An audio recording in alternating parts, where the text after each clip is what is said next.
এখন আমরা বাজারে গেলেই একটা জিনিস খুব অসুবিধা হয়, সেটা হচ্ছে খুচরো। একটা জিনিস কিনলাম, 15 টাকা দাম, 100 টাকা দিচ্ছি। যা দাদা খুচরো দিন। খুচরোর অভাব তো আমাদের কাছে, খুচরো নেই, আমরা আপনাকে কি দেবো? ইউপিআই পেমেন্ট করতে যাচ্ছি, পেমেন্ট হচ্ছে না। এ তো আজব সমস্যা। বাজারে এখন চারিদিকে চলছে খুচরোর সমস্যা। না 10 টাকার মানে খুচরো পাচ্ছি, না 20 টাকার খুচরো পাচ্ছি, না 50 টাকার খুচরো পাচ্ছি। অথচ এটিএম এ গেলে আমরা কি কত টাকা পাই? 500 টাকা, 200 টাকা, 100 টাকা। তাহলে খুচরোর সমস্যাটা মিটবে কি করে?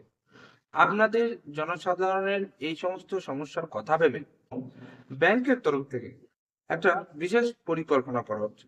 কি সেই পরিকল্পনা? জানবো আজকের এই ভিডিওতে। ভিডিওটি শেষ পর্যন্ত দেখুন, এটা খুবই গুরুত্বপূর্ণ এবং হেল্পফুল আপনাদের জন্য। কেন কি, খুচরোর সমাধান এখন কিন্তু এবার আসতে চলেছে। তো দেখুন কি হচ্ছে ব্যাপারটা। এখন যেমন আপনারা 100 টাকা নোট, 200 টাকা নোট বা 500 টাকা নোট এটিএম এ পেয়ে যাচ্ছেন, এগুলো ইজিলি পেয়ে যাচ্ছেন, কিন্তু খুচরো পাচ্ছেন না। এবার ব্যাংক ভাবছে এই খুচরো বের করার জন্য এটিএম আনতে। এটা ঠিক।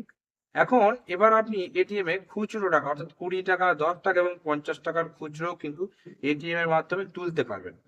তবে সেগুলো বিশেষ কিছু স্থানে, যেখানে খুব লেনদেন হয়, হাই ট্রানজাকশন, যেখানে যে সমস্ত বাজারে, সেইখানে কোনো হসপিটালে, সেই সমস্ত জায়গাতে।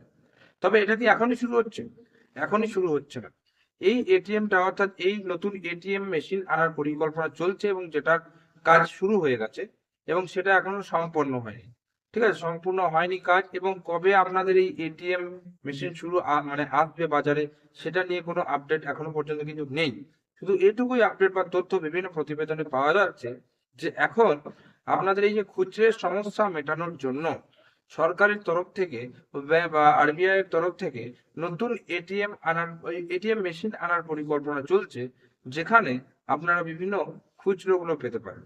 10 টাকার নোট, 20 টাকার নোট, 50 টাকার নোট, এই সমস্ত খুচরো গুলো নিলে বাজারে যাতে খুচরের চাহিদা মেটানো যায়, সেই সমস্ত পরিকল্পনা বা মেটানো যায়, সেই সমস্ত চিন্তা ভাবনা করে তারা কিন্তু ভাবছে যে নতুন একটা এটিএম, এমন একটা হাইব্রিড এটিএম আনা যাক, যেটাতে কি হবে, এই সমস্ত খুচরো সমস্যাগুলো সমাধান করা সম্ভব হবে।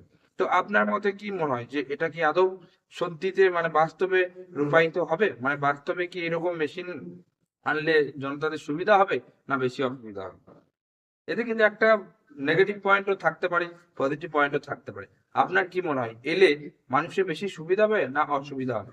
তো অতি অবশ্যই কমেন্টে জানাবেন, এবং আপনার যদি কোনো মতামত থেকে থাকে সেটা কিন্তু নিচের কমেন্ট বক্সে জানাতে ভুলবেন না। এই ভিডিওটা একটা লাইক করবেন, চ্যানেল যদি নতুন থাকেন চ্যানেলটিকে সাবস্ক্রাইব করে আমাদের পাশে থাকবেন।